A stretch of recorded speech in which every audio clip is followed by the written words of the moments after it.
त्वरण विकिरण ऊर्जा क्वांटम के बारे में जो आइंस्टाइन ने बताया था दोस्तों। हम लोग आइंस्टाइन के दोस्तों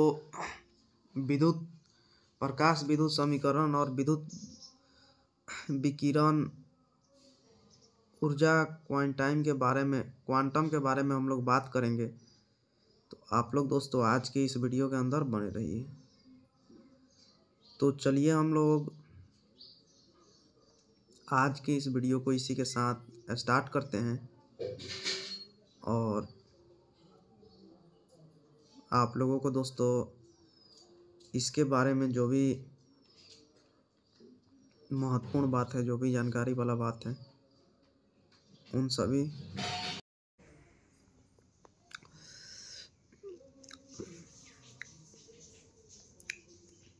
विकिरण की तीव्रता जैसे ऊपर परिलक्षित है, ऊर्जा क्वांटा की संख्या प्रति इकाई क्षेत्रफल प्रति इकाई समय के अनुक्रमानुपाती होती है दोस्तों। जितनी अधिक संख्या में ऊर्जा क्वांटा उपलब्ध होंगे उतनी ही अधिक संख्या में इलेक्ट्रॉन ऊर्जा क्वांटा का अवशोषण करेंगे। इसलिए धातु से बाहर आने वाले इलेक्ट्रॉनों की संख्या उतना ही अधिक होगी। इससे यह स्पष्ट हो जाता है कि क्योंकि प्रकाश विद्युत धारा तीव्रता के अनुक्रमानुपाती होती है। आइंस्टाइन के चित्रण में प्रकाश विद्युत प्रभाव के एक इलेक्ट्रॉन द्वारा प्रकाश के एक क्वांटम का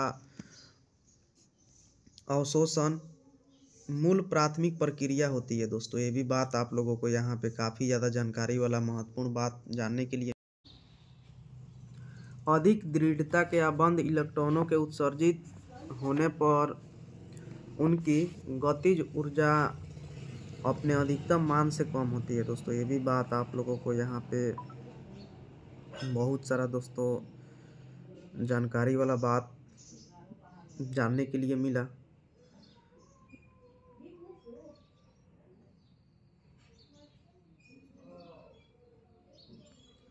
उसके बाद तीव्रता बढ़ाने पर दोस्तों प्रति सेकंड उत्सर्जन इलेक्ट्रॉनों की संख्या बढ़ती है, तथापि उत्सर्जित प्रकाशिक इलेक्ट्रॉनों की अधिकतम गति ऊर्जा प्रत्येक फोटॉन की ऊर्जा द्वारा निर्धारित होती है दोस्तों। ये सब बात भी काफ़ी ज़्यादा महत्वपूर्ण बात है।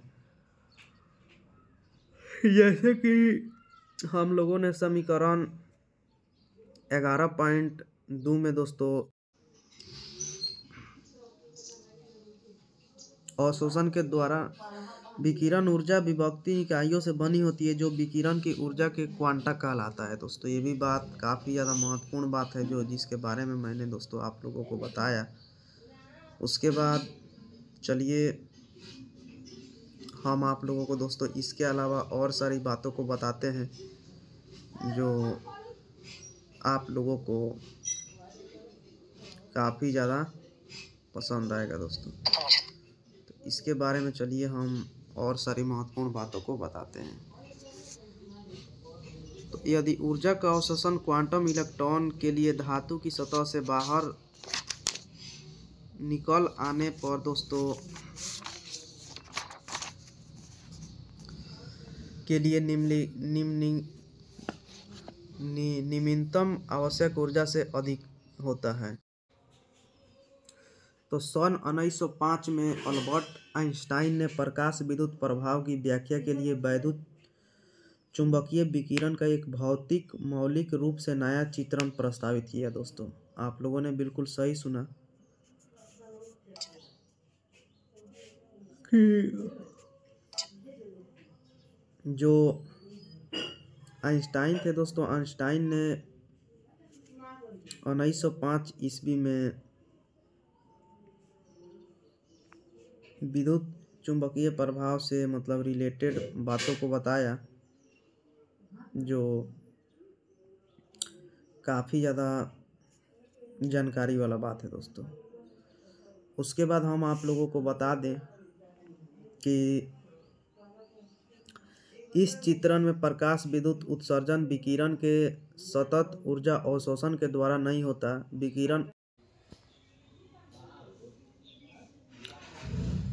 आइंस्टाइन एक महत्वपूर्ण परिणाम पर पहुंचे कि प्रकाश क्वांटम को संवेग से संबद्ध किया जा सकता है। ऊर्जा के साथ साथ संवेग का निश्चित मान इसका प्रबल सूचक है कि प्रकाश क्वांटम को कण से संबद्ध किया जा सकता है। इस कण के बाद में फोटॉन नाम दिया गया दोस्तों। जो प्रकाश के कण जैसे व्यवहार को एच कॉप्टन के इलेक्ट्रॉन द्वारा एक्स किरणों के प्रकीर्णन के प्रयोग से सन 1924 में पुनः पुष्टि किया गया दोस्तों। सैद्धांतिक भौतिक में योगदान तथा प्रकाश विद्युत प्रभाव के अपने कार्य के लिए आइंस्टाइन को 1921 में भौतिकी का नोबेल पुरस्कार प्रदान किया गया। ये सब बातें जो है दोस्तों काफ़ी ज़्यादा, यह एक महत्वपूर्ण परिणाम है। इसमें यह प्रयुक्ति होती है। उसके बाद दोस्तों हम लोग बात करेंगे प्रकाश की कणीय प्रकृति फोटॉन के बारे में। दोस्तों प्रकाश का जो कणीय प्रकृति फोटॉन होता है, हम लोग फोटॉन के बारे में आप लोगों को दोस्तों बहुत सारी जानकारी देने वाले हैं, तो आप लोग दोस्तों वीडियो में बने रहिए। तो प्रकाश विद्युत प्रभाव ने इस विलक्षण तथ्य को प्रमाणित किया कि प्रकाश किसी द्रव्य के साथ अन्योन्य क्रिया में इस प्रकार व्यवहार करता है जैसे क्वांटा अथवा ऊर्जा के पैकेट की ऊर्जा बना हो। दोस्तों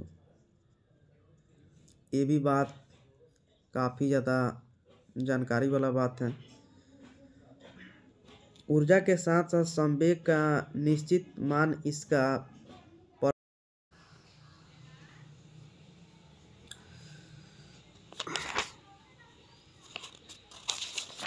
तो द्रव की तरंग प्रकृति के बारे में चलिए अब हम आप लोगों को दोस्तों महत्वपूर्ण बातें बताते हैं। द्रव की तरंग प्रवृत्ति क्या होती है उसके बारे में हम आप लोगों को दोस्तों जानकारी देने वाले हैं। तो हम लोग चलिए आप लोगों को दोस्तों द्रव के तरंग प्रवृत्ति के बारे में आप लोगों को दोस्तों बताते हैं। तो जो द्रव होता है, द्रव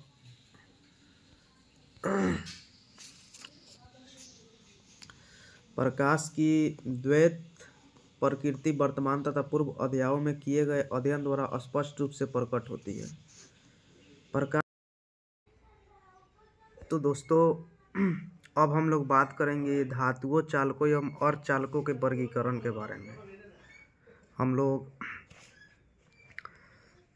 धातु चालक और अर्धचालक के वर्गीकरण के बारे में आप लोगों को दोस्तों अब महत्वपूर्ण बातें बताएंगे जो आप लोगों के लिए जानना बहुत ही ज़्यादा दोस्तों महत्वपूर्ण होने वाला है। तो चलिए हम इसके बारे में आप लोगों को जानकारी दे देते हैं। तो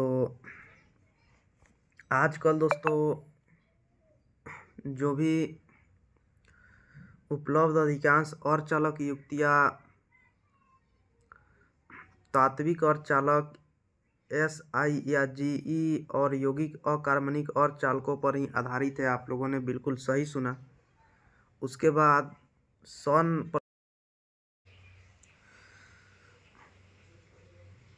प्रकाश की तरंग प्रवृत्ति व्यतिकरण, विवर्तन तथा ध्रुवण की परिघटनाओं की दृष्टि गोचर होती है।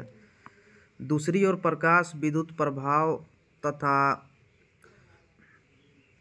क्वांटम प्रभाव जिसमें ऊर्जा और संवेग का अंतरण होता है, विकिरण इस प्रकार व्यवहार करता है कि मानो यह कणों के गुच्छ अर्थात फोटॉनों से बना हो।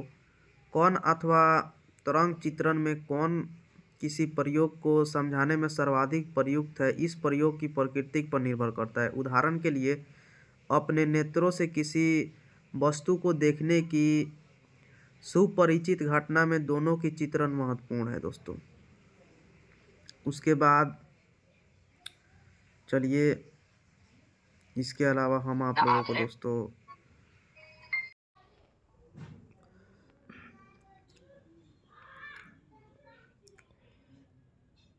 ये भिन्न ऊर्जा स्तर जिनमें ऊर्जा का सतत परिवर्तन होता रहता है ऊर्जा बैंडों का निर्माण करते हैं।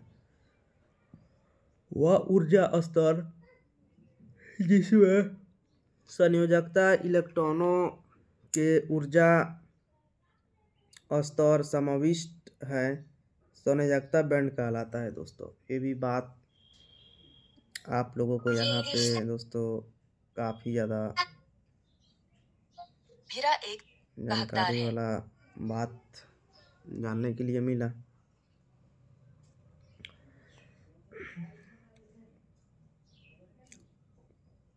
यदि चालन बैंड का संयोजकता बैंड भी कई रिक्त है तो संयोजकता बैंड के सभी इलेक्ट्रॉन परिबद्ध होते हैं।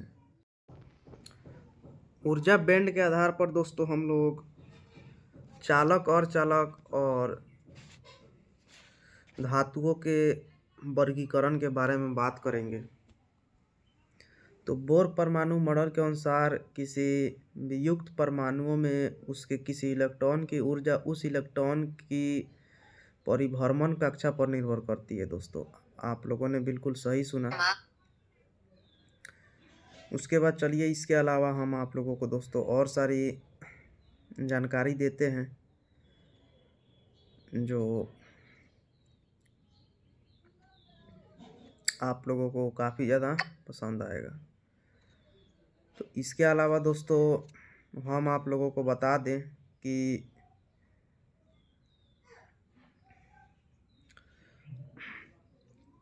किसी क्रिस्टल के भीतर प्रत्येक इलेक्ट्रॉन की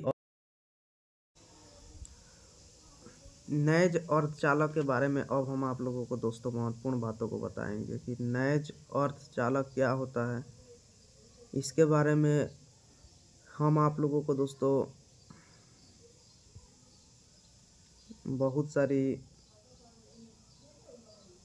जानकारियाँ देने वाले हैं नैज अर्धचालक के बारे में। तो चलिए हम नैज अर्धचालक के बारे में दोस्तों आप लोगों को बताते हैं महत्वपूर्ण बातें,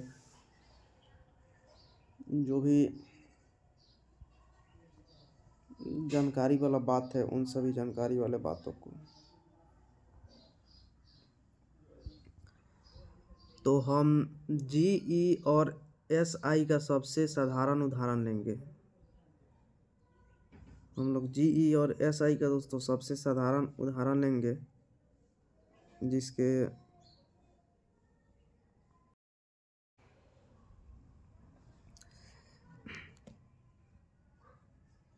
किसी बातम कक्षा में अधिकतम जो इलेक्ट्रॉन होते हैं दोस्तों वो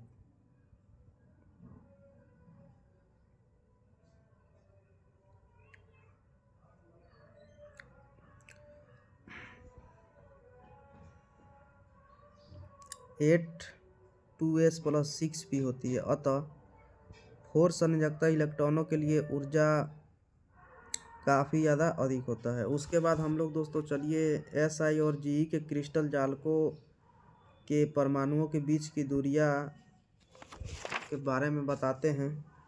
तापक्रम के परम शून्य पर 4n संयोजकता इलेक्ट्रॉनों की पूर्णतः घिरा निम्न बैंड संयोजकता बैंड होता है। अन्य बैंड जिनमें 4n ऊर्जा स्तर होते हैं उन्हें चालन बैंड कहते हैं तथा यह परम शून्य पर पूर्णतः रिक्त होता है दोस्तों। परंतु संयोजकता बैंड के कुछ इलेक्ट्रॉन बाह्य ऊर्जा प्राप्त करके संयोजकता बैंड तथा चालन बैंड के बीच रिक्त को पार कर सकते हैं। जब ये इलेक्ट्रॉन चालन बैंड में पहुंच जाते हैं तब संयोजकता बैंड के रिक्त ऊर्जा स्तर पर उत्पन्न कर देते हैं दोस्तों, जिनमें अन्य इलेक्ट्रॉन जा सकते हैं। इस प्रकार यह प्रक्रिया चालन बैंड में इलेक्ट्रॉनों तथा संयोजकता बैंड में रिक्तताएं होने के कारण चालन की संभावना उत्पन्न करती है। आइए अब हम विचार करते हैं परमाणुओं वाले दोस्तों कुछ जानकारी के बारे में। SI और GE क्रिस्टल के प्रकार में क्या होता है। तो SI में बाह्यतम कक्षा तीसरी कक्षा होती है जबकि GE में बाह्यतम कक्षा चौथी कक्षा होती है। इनकी बाह्यतम कक्षा में 4 इलेक्ट्रॉन होते हैं। अतः इस क्रिस्टल में बाह्य इलेक्ट्रॉन इन रचनाओं को हीरे जैसी संरचना कहते हैं। प्रत्येक परमाणु 4 अन्य निकटतम परमाणुओं द्वारा घिरा होता है। हम जानते हैं कि Si और Gi में 4 संयोजकता इलेक्ट्रॉन होते हैं। इसकी क्रिस्टलीय रचना में प्रत्येक Si या Ge परमाणु अपने 4 संयोजकता इलेक्ट्रॉनों में से एक एक इलेक्ट्रॉन को अपने 4 निकटतम परमाणुओं के साथ सहभागिता कराने की प्रवृत्ति रखता है तथा ऐसे प्रत्येक निकटवर्ती परमाणु के एक इलेक्ट्रॉन का सहभाग भी करता है दोस्तों। यही सहभागी इलेक्ट्रॉन युगल संयोजी बंध या संयोजकता बंध कहलाते हैं। ऐसा माना जाता है कि दोनों सहभाजित इलेक्ट्रॉन उस संबंधित परमाणुओं के बीच आगे गति करते रहते हैं जिससे वे दृढ़ता से बंधे होते हैं। उसके बाद एक आदर्श चित्रण है कि जिसमें बांधा बढ़ता है। ऐसी स्थिति मतलब निम्न ताप पर बनती है दोस्तों। जैसे जैसे ताप बढ़ता